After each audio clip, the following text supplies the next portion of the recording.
Hey, what's up, everybody? This is Jordan from PictureMonk.com, and welcome to a brand new episode of the podcast.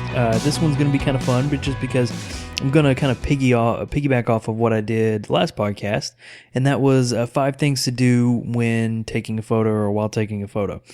And so in this episode, I'm going to talk about 5 things to do while editing a photo. And I actually kind of lie there. It's actually not 5. It's kind of 10. But they kind of go hand in hand, so I just grouped them all to 5. Whatever, it doesn't really matter. But like we do in every podcast, I'm going to go through a couple little things in news that I found. One really cool thing where it has to do with the Army, which is kind of fun. Not our Army, but still the Army. I'm going to go over the listener question of the week, do the topic, and I got a very different widget of the week here. So that's kind of what's going to happen. So let's start off with the new fun news thing that I found, and it's a article from Petapixel. I get a whole lot of stuff from Petapixel just because they put out a lot of different things, and I really like the posts that they put out. And so this one is called Army Photographer switches between DSLR and rifle. And so the article kind of starts out with being an Army photographer means multitasking in the most stressful and dangerous of situations, swapping between a camera and a rifle while taking fire. And so in this video, British photographer Rupert Freire, I think is how you say it, gives us his point of view glimpse on what is actually happening when real life. He basically has a camera, a helmet cam on, and recording what's going on. And they have a video on Vimeo, I believe. But I'll link to the video in the show notes as always.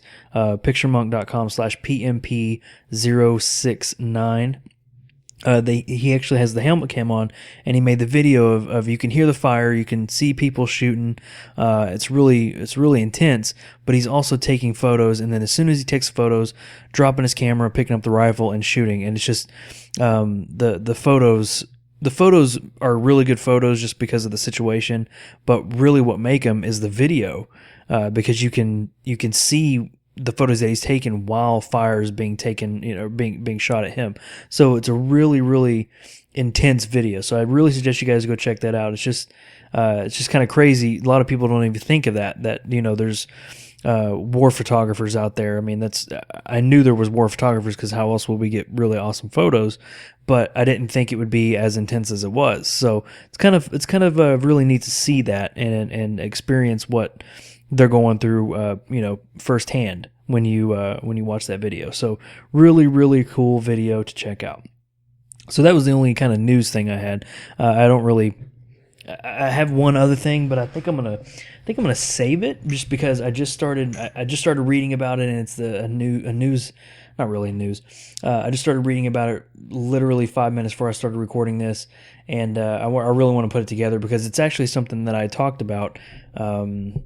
Oh gosh, so many podcasts ago. But I'll maybe save that till next week. So I'm going to go roll into the listener question, and the listener question actually has a little bit to do with the main topic of the podcast. And the listener question is from, I believe it's Amabel. Didn't have a first name, or I didn't have a last name or location. So Amabel, if this is your question, congratulations. You got it on the podcast, I guess. So Amabel says, how often do you use imports when editing your photos? I believe you meant import presets, because I use all imports. That's for the photos. I'm going to go with import presets. How about we do that? So a lot of people don't know that you can actually apply presets to your photos when importing them into Lightroom. That's a thing that I do often. It's really helpful, especially if you do the same thing to every photo. If you know that when you get in there, you're going to increase the saturation, you're going to apply your camera profiles, which I'll talk about a little later. You're going to sharpen a little bit. Why not go ahead and have Lightroom automatically do that for you as it's importing the photo? It might take a little bit longer to import the photo, but why not have it do it for you? You just push the import button and walk away for however long and have it do it to each photo. And so doing import presets is actually something that I use a lot. Like I said, but just because there's stuff that I do to every photo, why not have it do it for me? And so the only kind of I think the only thing that really backfires about that, and like I said, I'll talk about it in just a second, is the camera profiles and the alignment, or the new, I guess it's called transform section in Lightroom. If you happen to have photos in there from maybe a different, like normally I use them for real estate. So maybe you have a photo in there of a portrait that was like an old photo on your memory card when you imported it in. It's going to do it to all of them, and so the portrait will come out a little wonky. It's obviously easy to fix. You just reset the photo. But yeah, it's really easy to fix. But that's the only time it can kind of look a little wonky in your library on your computer. So editing presets or import presets, use them a lot, especially if I'm doing something to every photo and I know it's going to happen. So thank you, Amabel, for the question. So let's go and roll into the topic this week. It's going to kind of touch on a bunch of things, but 5 things to do while editing a photo. So like I said, I have 5. I have 10, but 5 are technical, 5 are mental. I think that's the way to kind of put those out there, because I don't know how to segregate them there. But so let's go and talk over the mental ones, just because that's kind of a different way of looking at it. So this is sort of my process. I loosely put this down, just because this is sort of my process looking back when I'm editing photos, especially a batch of photos. So number 1. Organize your photos on import, and use import presets if you need to. And so what I mean by organize your photos is, I have multiple folders. I have the main Lightroom folder on my Lightroom catalog, and in that main Lightroom folder, I have other folders that are plain. I think I actually called it planes, trains, and automobiles, just because that was a funny play on words. But planes, trains, and automobiles. So that has a bunch, like it says, it has all the train places that I've done, the museums that I've taken photos at, cars that I've taken photos of, stuff like that. So it's just that's kind of what all is in that folder. I know people can drill down farther and farther and farther and get really precise with their import, but I'd rather have just one photo or one folder with all the photos that pertain to that topic. So then I got real estate shoots. Then I got landscape photography. Then I got portraits. And then I got maybe since I record YouTube videos and stuff like that, maybe I have a tutorials folder, and I just keep all of my temporary files in there, and just kind of like that. I make sure I organize them that way. A lot of people don't understand their organization of Lightroom, and so they just throw them in one big folder and then have to cull through a whole bunch of stuff just to try to find a few photos. So make sure you try to organize them as much as possible. It's better to do it on import, and better to do it early than to have to go back and try to move a whole bunch of stuff around. Lightroom really doesn't like you to move a whole bunch of stuff around at once, because it can really mess up maybe missing files and stuff like that. So, and then again, import presets, very, very useful, and use those if you know that you're going to go ahead and do the same thing to all however many photos. Might as well go ahead and do that right away. Number 2 is do your first initial edit, and don't be married to how it looks. A lot of time I will edit a photo, and I don't know, I think it's probably the best thing I've ever taken, greatest photo ever, should be in the Smithsonian. It's great. I don't want to change it, especially if I shoot something and I know when I shot it how I want to edit it. That's kind of the main scenario of that. And so don't be married to it. There's been many a times where I edit a photo, and maybe I really, really want it to be a black and white photo. This is a very simplistic answer to this, but maybe I want it to be a black and white photo. And then I get in there and start playing with the different kinds of colors. I can change the hues of colors and do a little split toning, maybe not too much, but do a little split toning. And I really like the way that looks.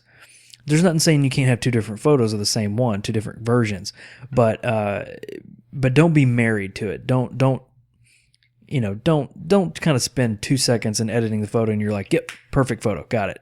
Don't do that. I mean, that's kind of dumb. Just a little dumb. All right, so that's kind of what I mean by that. Just kind of keep an open mind when editing your photo, especially if you picture it the way you shot it, and you want to try to replicate that. Just kind of don't be married to it. And this kind of goes along with what I was just talking about here. And number 3 is save it as a snapshot and walk away. I have to do that a lot with a lot of the photos that I edit, just because, like I said, I think it's the greatest thing ever when I look at it. And then I'll come back after maybe having lunch, or, when my kids go to bed, or my kids go to bed and my wife goes to bed. I got time to sit down and just relax and take a look at my photos. And then I look at it, and all of a sudden, I hate it. And I want to restart it over and do it again. That's normally why it takes me so long to edit photos, is because I hate the initial edit. Even though I thought I loved it, I hate the initial edit. And so, you kind of want to walk away, get some fresh eyes on you, especially if you're editing a bunch of photos at once. Get fresh eyes, and make sure you kind of think about it a little bit. Kind of just look at it as someone else would look at it. All right, number 4 is do a second edit and ask for feedback. This one's kind of subjective, I guess. When you do your second edit, save that as a snapshot as well, but do your second edit.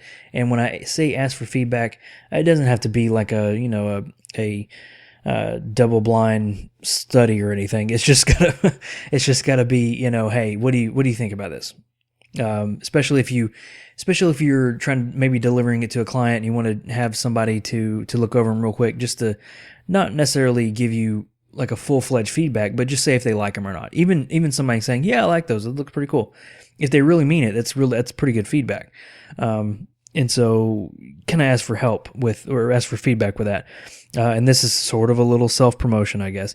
But, if those who's listening to this, if you haven't joined the PictureMonk Nation Facebook page, if you want to go and join that, that's a great place to ask for feedback. I mean, there's people posting all the time and people giving their likes and their comments, and it's kind of fun to see those roll in. So if you want feedback and you want to just have a place to share, that's a great place to do it as well.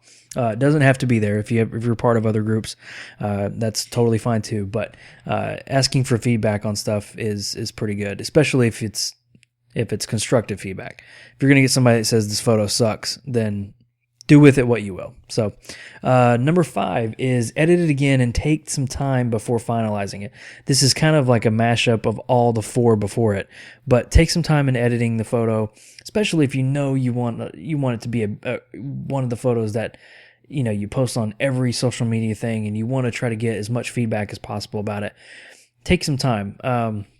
One thing I talked about on the JPEG to RAW podcast that I was on a week and a half ago, or however long ago, a couple weeks. One thing I talked about on that podcast was it takes me so long to quote unquote finalize a photo when I edit it. I maybe it's just because I like editing photos. I don't know. I mean, just sitting behind the computer and editing photos and trying to get a perfect, in my mind, result out of it is fun for me. So I don't want to go ahead and knock one out in 5 minutes and then be done. So take some time. Obviously, if you're shooting, like I said, for a client, maybe, like I don't take my time with my real estate photos that I send to realtors. I do a very rough initial edit. Rough is probably not the best word to use, but I do a very rough edit, and get them the files that they need, and then I'll go back and send them newer files once I have time to sit down, make sure they're all good. If they need newer files, if they don't, then they don't need them. But at least it was a second attempt to try to help out and give higher quality, better edited photos. So the photos that I give them initially usually work just fine for them, but I still want to take that extra step. So that is the mental portion of the podcast when it comes to editing your photos. Now, the next 5 are going to actually be the settings part of it, I guess, the technical part. So number 1 for that part of it is applying your camera profiles and alignment. I do that constantly. That's actually part of my import preset that I have. And so that's a very important thing to me, at least, is making sure your camera profiles are on when you do the import. And it takes away the vignetting, takes away the little bit of distortion, and the alignment obviously does the auto level horizon, get your verticals straight and everything. So that's a very important thing. Number 2 is clone out all the imperfections. This is a big thing not to miss, especially if you happen to have an older camera, or a camera hasn't been cleaned a while. You might see little black spots on your photo, dust, sensor dust. Get rid of that stuff. Don't overlook stuff. I mean, that's one thing about taking your time, especially if you're taking your time and you want everything to be, as perfect as it can be. Maybe there's something you need to clone out or remove from the photo just to make it look perfect. Maybe there's a street lamp in the back that you find your eyes wandering to it, once you're looking around the photo, and you don't want people to see that because it really has no impact on the photo. Just take it out. Just get rid of it. You don't need it there. And so just, clone out all the imperfections. And when I say imperfections, it's stuff that detracts from the photo. Number 3 is sharpening. I've talked about sharpening a lot. A lot of people don't sharpen their photos. I don't care if you have the most crisp lens, it's still going to be somewhat blurry just because it's a raw photo. So even if you don't sharpen it much, just apply a little bit of sharpening on there just to make sure that your tack's sharp. And then number 4 is color balance. That one's pretty easy to do. Especially if you're doing some creative edits, you don't really need to touch that much, but it would be nice to make sure it's white balanced. Find, if you happen to have a color checker card on you and you want to do it that way, that's cool. Find something that's supposed to be white in the image and use the eyedropper tool, click on that and see what it gives you, and make sure it's color balanced as much as it can be. That really helps out. And number 5, I'm running through these really quickly because I really wanted to talk about the other ones instead of these, but I just kind of wanted to throw these in there. Dodge and burn and do other creative edits. That's where the fun part begins, is making sure you dodge and burn and get stuff highlighted to where you want it to, and darkened where you want it to, and then you can start on your creative edits. Maybe you remove the vignette on your camera profiles, but maybe you want to apply one. Maybe you want to do a desaturated look, split toning, like I said. Just that's where all the fun begins as far as that stuff goes. So a lot of that stuff can actually be done on import presets. So that is the topic for this episode. It's kind of a two-face in a way. It's you got the mental portion, thinking about what you should be doing, and then you got stuff that should be done to every photo. And that's just my workflow. You don't have to follow it, but that's just something fun to talk about. And so lastly, the widget of the week. The widget of the week, this one is kind of a fun one, kind of a weird one that I kind of stumbled upon. My wife actually told me about it.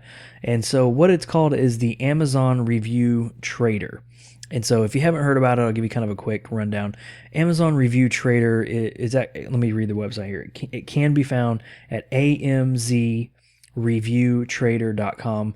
Amazon Review Trader is basically a website to where maybe people who are companies who are putting their products on Amazon want to make sure they get a lot of good reviews, a lot of thoughtful reviews.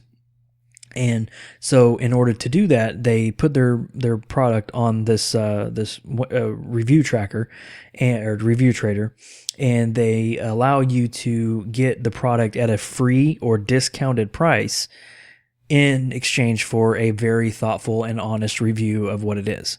And so the reason I bring this up on this particular podcast is because there's actually a lot of camera stuff out there. There's a lot of camera accessories. They even have some fun little toy drones and stuff like that that you can get for. They have a lot of camera bags too. That's one thing I saw a lot of. But it's at a discounted price, and you can kind of get some stuff free, and it doesn't have to be photography related. But that's kind of how I want to rope it back into the show. But one thing I wanted to try out was maybe a different camera case for my phone that I just got.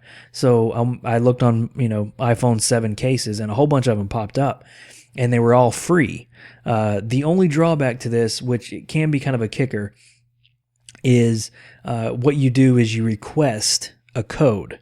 From the manufacturer, the seller of the product, and you don't get the product until they give you the code. So the code allows you to get the discounted price from Amazon, and then you follow up and give thoughtful reviews. A lot of people take pictures of the product and write really good reviews.